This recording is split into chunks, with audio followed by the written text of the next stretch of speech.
hormati Pak Profesor Kiai Fajar dan seluruh yang hadir hari ini yang tak mau yang sama, saya sebutkan satu persatu. Sebelumnya saya ucapkan selamat ya, bismillah kepada para ustazah yang akan berangkat tanggal 26 Juli ya, itu ke Haram. Mudah-mudahan keberangkatan ini menjadi salah satu ibadah.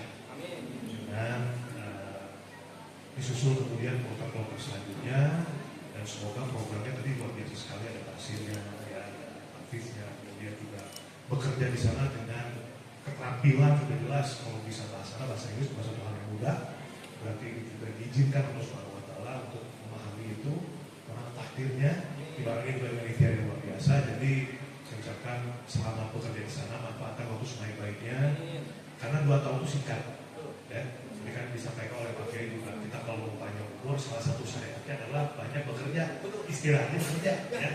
Mudah-mudahan ini juga salah satu yang akan memperpanjang usia, banyak ibadahnya bermanfaat untuk manusia. Sekali lagi selamat, mudah-mudahan dilancarkan, dimudahkan, dan kembali ke Indonesia.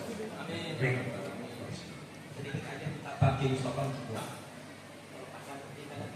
Karena ini mereka haji umroh, bahkan itu bisa umroh haji. Alhamdulillah rabbil alamin, hamdan syakirin hamdan naimin, hamdan yuafi ni'amahu wa yubna, lakal hamdu kama yanbaghi li jalali wajhika karim wa 'azimi sultanik. Allahumma shalli ala sayyidina Muhammad wa ala alihi wa sahbihi ajma'in. Allahumma ighfir lil mu'minina wal mu'minat wal muslimina wal muslimat al ahya'i minhum wal amwat bi rahmatika ya arhamar rahimin. Allahumma inna nas'aluka salamatan fid din wa afiyatan fid jasad wa ziyadatan fil ilmi wa barakatan fil rizqi wa tawbatan qabla al-maut wa rahmatan indal maut wa maghfiratan ba'dal maut wa win alaina fi sakaratil maut wa najatan minan nar wa afwa idza hisab. Rabbana la tuzigh qulubana ba'da idh hadaitana wa hab lana min ladunka rahmah innaka antal wahhab. Rabbana atina min ladunka rahmatan wa hayyi lana min amrina rasyada.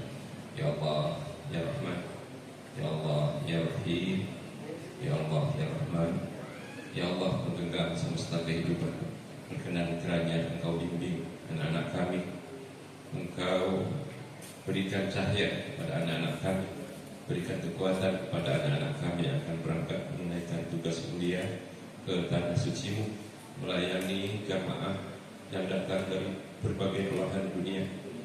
Ya Allah ya Rahman, anak-anak kami diberangkatkan untuk tujuan yang sangat mulia. Di samping mereka bekerja, mereka juga ingin merasakan beribadah di tanah suci-Mu ya Allah, di tempat-tempat di mana Engkau janjikan akan dikabulkan doa mereka. Ya Allah ya Rahman, kuatkan mereka. Ya Allah ya Rahman, mudahkan urusan mereka. Ya Allah ya Rahman, cukupkan rezeki mereka dan kembalikan mereka dalam keadaan selamat, bahagia, kembali kepada pangkuan keluarga, membawa kemanfaatan besar untuk keluarga dan umat. Ya Allah ya Rahman, Rabbana taqabbal minna innaka antas samiul alim wa tub alaina innaka antat tawwabur rahim. Rabbana atina fid dunya hasanah wa fil akhirati hasanah wa qina adzabannar. Subhana rabbika rabbil izzati amma yasifun wa salamun alal mursalin walhamdulillahi rabbil alamin. Pelaksana SD KOM MMPI, Ketua Yayasan Ponpes Modern Zikir Alfa, Ibu Haja Ine, Deputi 2 Bidang Pendistribusian dan Pendayagunaan Bapak Dr. Haji Imam Ibdadun Rahmat MSI. Pak, salam kenal Pak, mudah-mudahan jadi silaturahmi dan perpanjang usia. Guru Besar UIN Sunan Gunung Jati Bandung, Bapak Profesor Bambang Komaruzaman MAG, Ketua Basnas Kabupaten Buru Ustadz Fauzan Abdurrahman S. Koordinator Dai 3T Indonesia Haji Subhan Nur SMM, Ketua IPSI Kota Sukabumi Pak Haji Muraz, Kepala Kemenang Kota Sukabumi Pak Kiai Samsul Fuad, dan seluruh hadirin yang hadir pada hari ini. Bersyukur kepada Allah Subhanahu Wa Taala, salawat dan salam semoga selalu senantiasa tercurahkan kepada junjungan kita baginda Nabi besar Muhammad Sallallahu Alaihi Wasallam, Karena alhamdulillah pada hari ini saya bersyukur sekali Pak bisa ada di sini.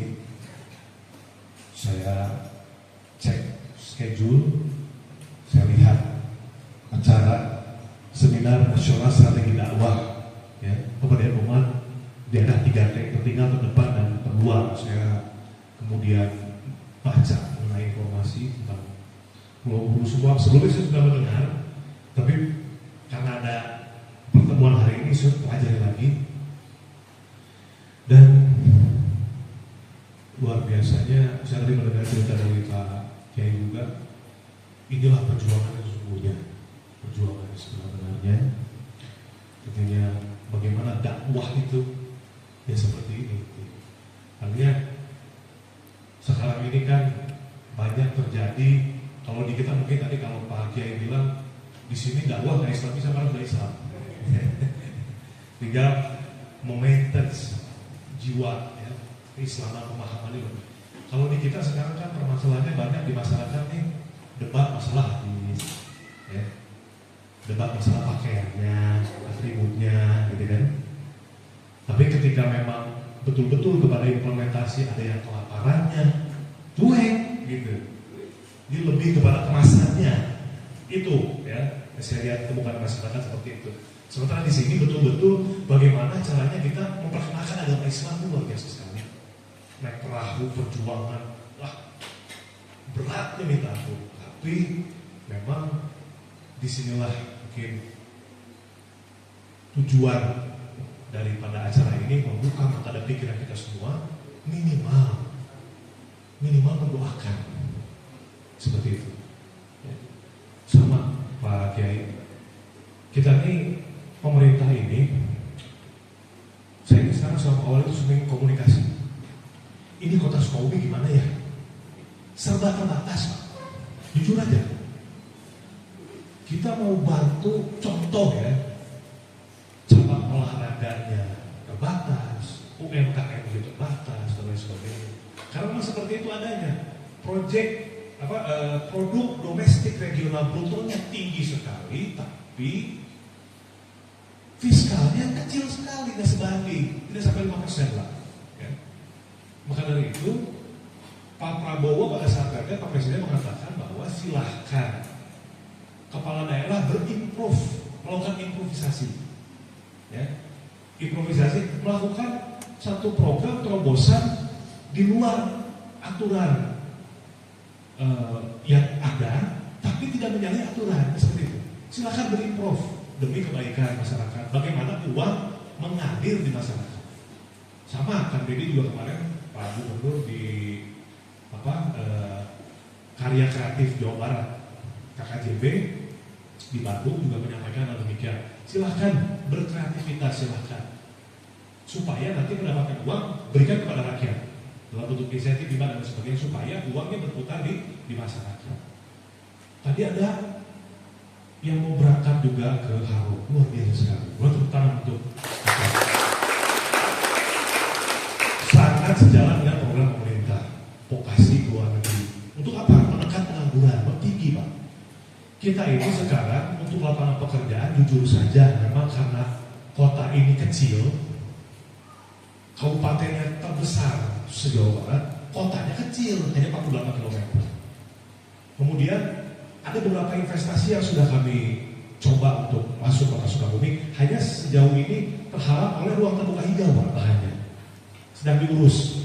Kan lumayan kalau buka pabrik, baik dari Korea, ya, pabrik boneka, Dolhai, OEM, original equipment manufacture untuk 2000 tenaga kerja. Kemudian nanti kita sedang upayakan juga pusat perbelanjaan representatif lumayan 2000, tapi ini masih proses. Nah, untuk menekan angka pengangguran, maka vokasi ini jadi salah satu pilihan. Kemudian tadi disampaikan juga Kordu Hasan, ini luar biasa, ya. Kita pemerintah punya program improvement Pak, wakaf uang, ya. Undang-undang itu 2004, zaman PSBY, ya. Wakaf uang. Di mana wakaf uang ini nantinya masyarakat itu akan mendapatkan hasil daripada pengelolaan uangnya oleh obligasi syariah, sukuk dan sebagainya dalam bentuk syariah. Ini adalah satu ekosistem baru, karena kalau kita mau maju harus sama-sama nih, gak bisa masing-masing. Sebab kondisinya wilayah Kota Sukabumi seperti ini. Mungkin kalau kita di Kabupaten Bogor tidak akan ngomong ini Pak. Sebab PAD-nya sudah 12 triliun PAD-nya saja. Ditambah APBD 22 triliun. Allah Akbar. Itu gak ngomong apa aja berindah ya Pak. Ya. Makanya itu perjuangan dakwah pergi ke Pulau Burung, semua yang kita lakukan keinginan masyarakat, muaranya di mana sih Pak? Di anggaran. Betul ya? Tadi saya setuju, orang Islam harus kaya, harus gagah. Memang betul. Kita sekarang kesana kalau cuma ceramah itu mungkin gak kali dengar, saya setuju. Tapi langsung kita implementatifnya apa? Mau masjidnya, kasih makannya dan sebagainya. Bahwa terasa bahwa oh orang ini baik tuh diukur dari sejauh mana dia peduli terhadap orang lain gitu. Nah, maka dari itu kita punya program namanya wakaf, dana abadi wakaf Kota Sukabumi. Saya sampaikan ya Pak, ini ke depan insya Allah untuk kesehatan ke depan BPJS dan pusat ada provinsi, ya sudah ada kuota-kuotanya Pak untuk tenaga kerja dalam kontrak, tenaga kerja di luar kontrak, masyarakat umum dan lain sebagainya. Kalau kita mengandalkan dari PAD kecil Pak, PAD Kota Sukabumi realnya 81 miliar, kecil sekali. Untuk PDRB atau produk domestik bruto 16,4 triliun, tidak sampai 5%, kecil sekali. Ada apa? Walau walau ya.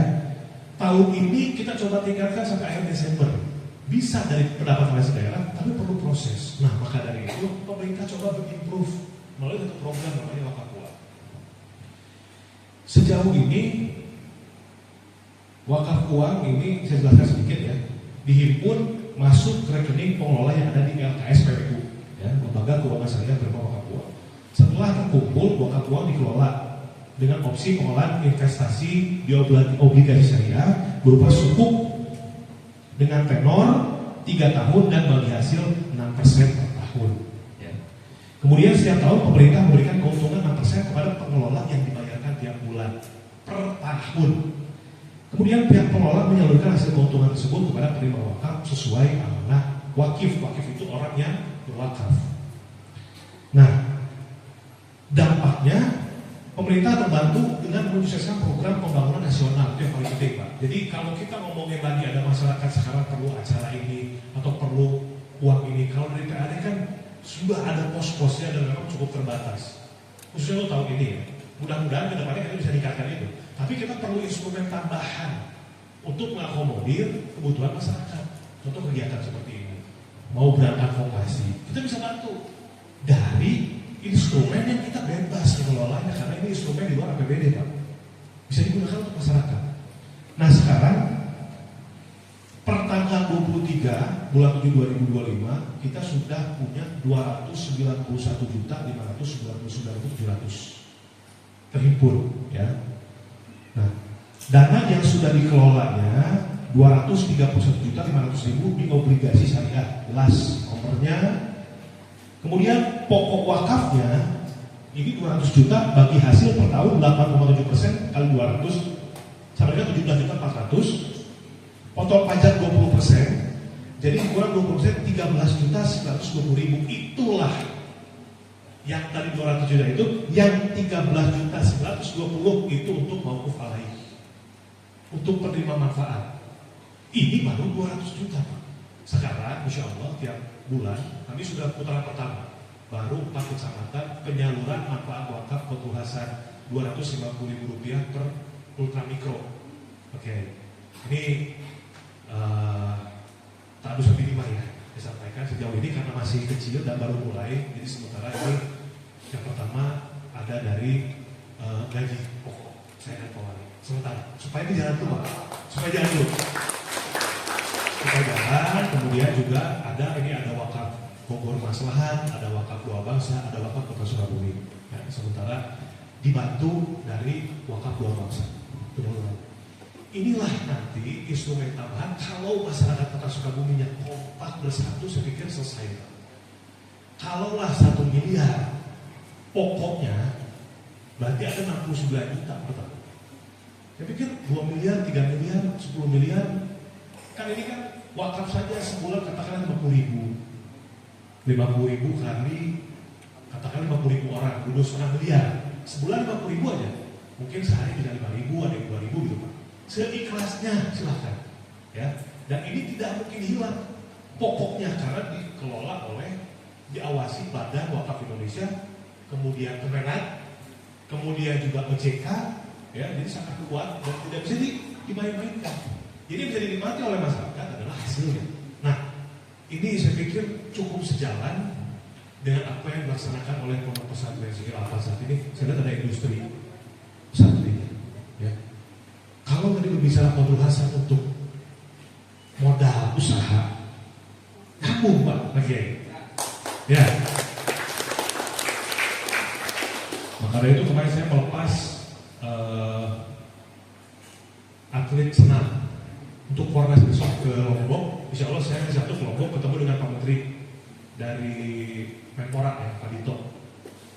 Kemudian kemarin dengan Menteri UMKM Pak Teguh. Insya Allah Kota Sukabumi kita mengupayakan yang terbaik karena memang Kota Sukabumi hidup tulang punggung dari UMKM, ya, pajak hotel, restoran, dan juga kemudian pajak parkir dan lain sebagainya itu akan tumbuh pesat bila mana ada event kreatif gitu, acara olahraga, kemudian juga acara majelis biasanya. Nah seperti itu. Jadi bagaimana supaya kita semuanya bisa sejalan? Awalnya sudah menyampaikan yang pertama berdoa itu yang pertama. Ya, pertama bersatu dulu, bersatu, keduanya berdoa, yang ketiganya dukung. Karena kita harus menciptakan ekosistem. Kalau nggak itu susah Pak. Kotanya kecil, itu juga sedang beberes istilahnya. Ada tagline kita, Kota Sukabumi Bercahaya. Kita upayakan semua yang bisa kita lakukan. Sekarang mungkin hampir tiap minggu saya usahakan ketemu dengan Pak Menteri, pergi ke provinsi, ya. Saya terus cari uang Pak. Karena Kota Sukabumi ini kecil sekali. Iya, ini sedang proses pembenahan, reklame semua dan lain sebagainya, semata-mata supaya pendapatan asli daerah meningkat dan uang berputar di masyarakatnya optimal. Kalau mungkin beberapa tahun yang lalu mungkin hanya 11 miliar hibah per tahun, sekarang coba bayangkan. RT 50%, 250.000 kali 1.500 lebih 60 juta.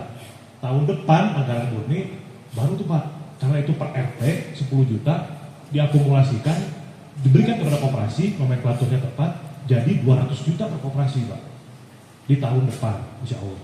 Jadi uangnya semua kita alihkan ke masyarakat semua, insentif, hibah gitu ya. Nah mudah-mudahan ininya jalan, wakafnya juga jalan. Jadi kita nggak usah ngambil PAD lagi nanti. PAD mau untuk kegiatan janji politik aja udah jalankan, APBD ya. Untuk kegiatan yang lain, ya, kalau sudah cukup di Kota Sukabumi selesai, misalkan wakafnya 100 miliar, pokoknya kita udah nggak usah ngomongin Sukabumi Pak. Kita targetnya ini, Pulau Buru. Kita bisa bantu wilayah mana lagi yang mau kita bantu? Bebas kan kalau hasil wakaf bebas. Tergantung. Kalau Kota Sukabumi sudah selesai, kita bisa bantu yang lain. Maka dari itu tagline-nya dari Kota Sukabumi untuk Indonesia. Sekali lagi saya sangat mengapresiasi perjuangan Pak Kiai semua. Doakan juga Pak, kami pemerintah Kota Sukabumi, saya sangat fokus Pak Wali hari ini saya berkonsentrasi bagaimana caranya untuk kita meningkatkan keuangan, memperbaiki tata kelola keuangan Kota Sukabumi supaya kita bisa mengakomodir banyak sekali Pak Sukabumi itu bakat-bakatnya luar biasa, silat hebat, UMKM jarang, kita nggak punya sumber daya alam, tidak punya tambang, tidak punya wisata alam yang representatif yang besar, tidak seperti kabupaten.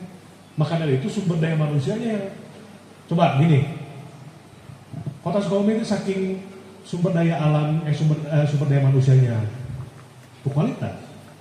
Kalau bikin makanan wilayah lain lebih enak daripada wilayah aslinya. Coba di sini kan ada banyak yang sate dari Palembang. Coba suruh coba pempek buatan Kota Sukabumi Pak. Enakan mana sama buatan Palembang? Di Palembang mungkin ada sih paling enak deh. Tapi Kota Sukabumi pintar bikin memodif, amati, tiru, modifikasi. Maka dari itu, ini juga potensi besar nasi padang juga semua. Buburnya udah nggak usah ditanya. Silahkan kita bersama-sama ya, bersatu, berdoa dan rukun. Karena untuk semua masalah berita-berita di masyarakat ya tidak terlepas dari konstelasi politik itu nggak bisa. Kembali lagi, tapi kita di sini pemerintah ini program improvisasi ya, produk undang-undang yang kita jalankan dan juga produk syariah mudah-mudahan bisa diterima dan bisa memenuhi kebutuhan masyarakat Kota Sukabumi. Melalui seminar ini, saya berharap juga akan lahir berbagai rumusan dan strategi konkret, baik dalam pendekatan dakwah konseptual, pemberdayaan ekonomi umat, penguatan pendidikan Islam, hingga kolaborasi antara pemerintah, organisasi, keagamaan, dan masyarakat sipil. Jadi semua hari ini saya pikir kompleks, tapi semuanya jadi satu kesatuan Pak Kiai. Mulai dari depan kita lihat kebudayaannya, kesenian luar biasa. Pencaksilat, cabang olahraganya masuk, kebudayaan masuk, kesenian masuk, filosofinya dapat. Sudah punya, besok tahun ini ya, lihat industrinya jalan di sini semua, vokasi, pendidikan dan lain sebagainya. Ini salah satu ekosistem yang sudah kuat Pak Kiai, kuat sekali. Outputnya jelas. Ada pergi ke luar negeri di Jepang. Inilah satu tolak ukur Pak, prototipe nih harus Kota Sukabumi harus bisa seperti ini. Ya, ini anggap miniaturnya, ada tanaman herbal, segala macam pelatihan pertanian. Nah kita ke depan kembangkan juga. Kasih kami waktu Pak. Beri pemerintah waktu 1 tahun 2 tahun. Saya sih tahun depan insya Allah kelihatan lah. Ya insya Allah kelihatan. Ya kita kan menjabat 5 tahun. Mudah-mudahan 5 tahun ini ada perkembangan yang signifikan. Penerangannya, peningkatan kualitas jalannya, kesehatannya, pendidikannya insya Allah. Dan semua itu perlu dukungan dan doa. Akhir kata, saya mengajak semua untuk menjadikan forum ini sebagai ruang refleksi, diskusi ilmiah, dan perumusan langkah-langkah dakwah yang lebih menyentuh dan berkelanjutan, sekaligus membuka acara seminar strategi dakwah dan pemberdayaan umat di daerah 3T, studi kasus Pulau Buru. Ya, terima kasih. Sekali lagi, selamat Pak Kiai, saya sangat-sangat hari ini betul-betul mendapatkan pelajaran yang begitu luar biasa bahwa sudah lama tidak mendengar ya, jihad secara langsung datang, kemudian kita menyampaikan keilmuan agama Islam, kita bangun masjid, sudah lama Pak. Karena mungkin kita sudah terlalu nyaman di sini. Kita sudah ada di zona nyaman. Zona nyaman itu kan sebenarnya zona berbahaya ya.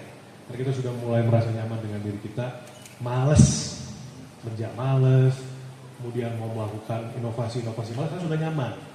Maka dari itu, sekarang mendengar lagi seperti ini, seperti saya mendapatkan semangat baru Pak. Semangat Bapak berjihad untuk Pulau Buru, saya berjihad untuk Kota Sukabumi. Amin.